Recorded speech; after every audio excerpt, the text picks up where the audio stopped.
মানহাজ এমন জিনিস, শরীয়তের সব কিছুর উপরে হলো কি মানহাজ, সব কিছুর উপরে মানহাজ। মানহাজ ছাড়া শরীয়তের কোনো কিছুই চলবে না। সব ক্ষেত্রে কি দরকার? মানহাজ দরকার। অবশ্যই মানহাজ এত গুরুত্বপূর্ণ। মানহাজ শব্দের অর্থ হলো নীতি। নীতি বুঝেন তো? নীতি। আর একটা হলো আলোর পথ, আর সহজ ভাষায় হলো সিরাতে মুস্তাকিম বা জান্নাতের পথ। মনে থাকবে তো? মানহাজ মানে শাব্দিক অর্থ বুঝবো কি নীতি, নীতি। আর আরেকটা বুঝবো জান্নাতের পথ।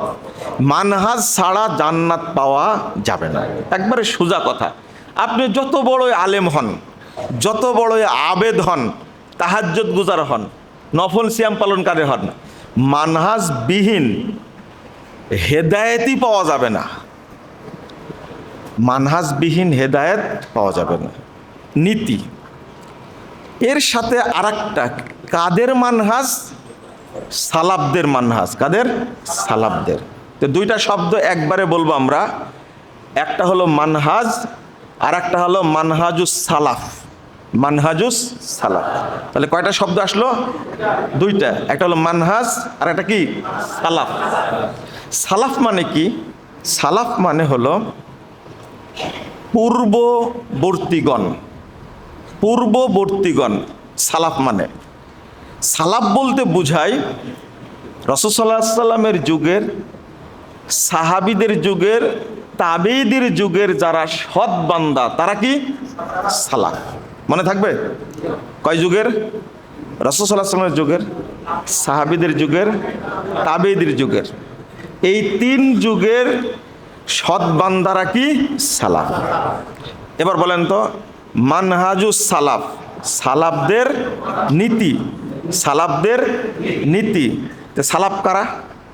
রাসূল সাল্লাল্লাহু আলাইহি সাল্লাম, সাহাবা কেরাম, তাবেঈনের যুগের মানুষদের কি নীতি, নীতি। এবার বলেন আরেকটা শব্দ সালাফি। সালাফি, তাই না? বলি না? তাহলে তারা সালাফ, আমরা কি সালাফি। মাশাআল্লাহ। সালাফি কারা? যারা সালাফদের অনুসরণ করে। মাশাআল্লাহ, তারা কি সালাফি। তাহলে আমরা কি সালাফি? সবাই বলতে পারেন কথাটা? আমরা কি সালাফি? বলেন আলহামদুলিল্লাহ। পৃথিবীতে কোনো ফেরকা, কোনো দল এরম কথা বলার সাহস পায় না, পায় না। আমরা বলতে পারি। মুহাম্মদুর রাসূলুল্লাহ সাল্লাল্লাহু আলাইহি সাল্লাম বলছেন, 2641 নম্বর হাদিস, তিরমিজির মধ্যে এসেছে, সাতাফতারিকু উম্মতি আলা সালাসাতিন ওয়া সাবঈনা মিল্লাহ। আল্লাহ রাসূল বলছে, ইন্না বানি ইসরাঈল তাফাররাকাত আলা সিনতাইন ওয়া সাবঈনা মিল্লাহ। বানি ইসরাঈলরা বিভক্ত হয়েছিল 72 দলে, আমার উম্মত বিভক্ত হবে 73 দলে। কুল্লুহুম ফিন্নার ইল্লা মিল্লাতা ওয়াহিদা। সব জাহান্নামে যাবে একটি ব্যতীত। একটা, সব জাহান্নামে যাবে একটি ব্যতীত। একটা জান্নাতে যাবে। সাহাবীরা প্রশ্ন করেন, ক্বালু মান হিয়া ইয়া রাসূলুল্লাহ, ওই একটি দল কারা? রাসূল সাল্লাল্লাহু আলাইহি ওয়াসাল্লাম উত্তর দিলেন, মা আনা আলাইহি ওয়া আসহাবি। আমি এবং আমার সাহাবীরা যে নীতির উপরে আছি, যে মানহাজের উপরে আছি, এই মানহাজের উপরে যারা থাকবে তারাই কি জান্নাতে। তাহলে আমরা কি স্বীকার করি যে আমরা রাসূল সাল্লাল্লাহু আলাইহি ওয়াসাল্লাম এবং সাহাবীদের মানহাজের উপরে আছি? এটা এই জায়গা মতো আসে। তাহলে মানহাজ বুঝা শব্দটা জানলাম আমরা, সালাফ শব্দটা জানলাম, সালাফিটাও কি জানলাম। এখন মানহাজ শব্দটা কি কোরআন হাদিসে নাই? কোরআনে আছে মিনহাজ। আল্লাহ বলছেন 48 নম্বর আয়াত সূরা মায়েদা, লিকুল্লিন জাআলনা মিনকুম শিরআতাও ওয়া মিনহাজা। দেখেন এখানেই কিন্তু স্পষ্ট হয়ে যায়।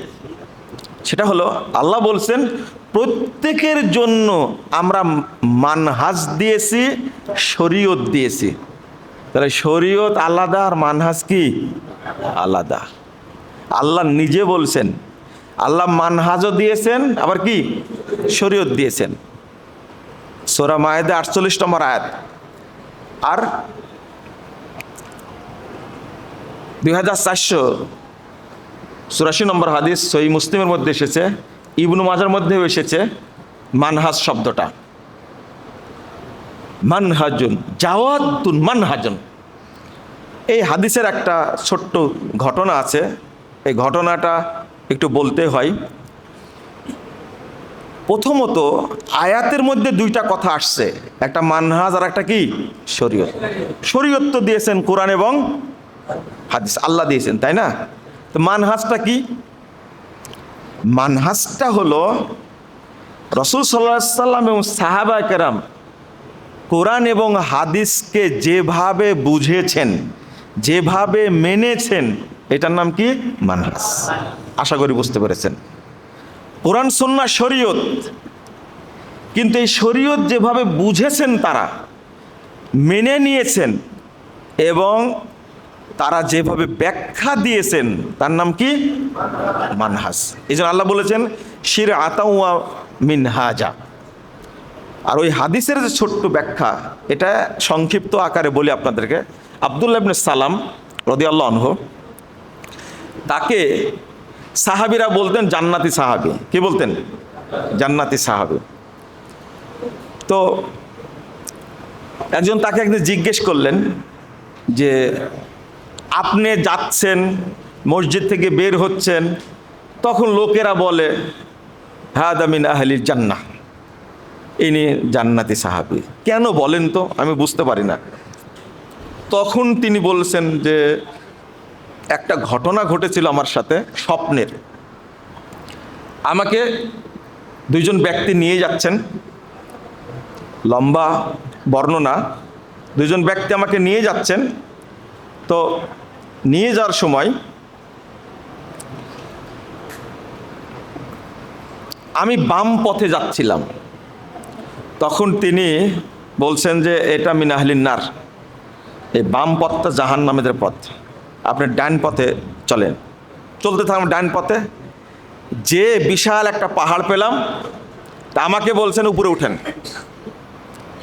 তো আমি বললাম যে আমি তো উঠতে পারবো না উপরে। তো উঠতে গিয়ে আমি চিত হয়ে পড়ে গেলাম। সাহাবী রাসূল সাল্লাল্লাহু আলাইহি ওয়াসাল্লামের কাছে ব্যাখ্যা দিচ্ছেন, স্বপ্নের ব্যাখ্যা জানার জন্য। এরপরে আমাকে আবার একটা স্তম্ভ উঠতে বললেন। তো আমি উঠে গেলাম। তো রাসূল সাল্লাল্লাহু আলাইহি ওয়াসাল্লাম তাকে ব্যাখ্যা দিচ্ছেন, তিনি নিজেই ব্যাখ্যা দিচ্ছেন। আল্লাহ রাসূলের ব্যাখ্যা দিচ্ছে, আম্মা তুরুক আল্লাতি রাআইতানি ইয়াসারিক ফাহিয়া তুরুক আসহাবিশ শিমাল। তুমি যে প্রথম রাস্তা ধরেছিলে বামেরটা, এটা কাদের রাস্তা? বামপন্থীদের, জাহান্নামীদের রাস্তা। ও আম্মা তুরুকুল্লাতি রাআইতানি ইয়ামিনিক ফাহিয়া তুরুক আসহাবিল ইয়ামিন। আর পরে যেটা গেলে তো ডানের রাস্তায়, এটা হলো জান্নাতীদের রাস্তা। ও আম্মাল জাবাল, তুমি যে পাহাড়ের উপর উঠতে গেলে পারলে না, এই পাহাড়টা কি? ফাহুয়া মানজিলুশ শুহাদা, এটা হলো শহীদদের মর্যাদার জায়গা। ওয়ালাং তানালাহু, তুমি শহীদের মর্যাদা পাবে না, ওই যে চিত হয়ে পড়ে গেলে। ওয়াম্মাল আমুদ, আর যেটা স্তম্ভ, ফাহু আমুদুল ইসলাম, এটা হলো ইসলাম। ওয়াম্মাল উরওয়া ফাহিয়া উরওয়াতুল ইসলাম, যেটা ধরে তুমি উপরে উঠলে, এটা হলো ইসলামের ফাকাদ ইসতামসাকা কি উরওয়াতুল উসকা, আল্লাহ বলে দিয়েছেন এইটা হলো ইসলামের রশি। ওয়ালাং তাজালা মুতামাসসিকান বিহা হাত্তা তামুত, তুমি মৃত্যু পর্যন্ত এই ইসলামের উপরেই টিকে থাকবা। মানে ওই যে জান্নাতের পথে চলে গেছে। এই হাদিসে সাহাবী বলছেন ফাইদা জাওয়াদুন মানহাজুন আলা ইয়ামিনি, এই জান্নাতের পথটাকেই বললেন কি মানহাজ। মনে থাকবে? এই হাদিস দিয়ে দলিলটা দিলাম আপনাদেরকে যে এইটা হলো কি জান্নাতে, মানহাজ মানে কি? জান্নাতের রাস্তা।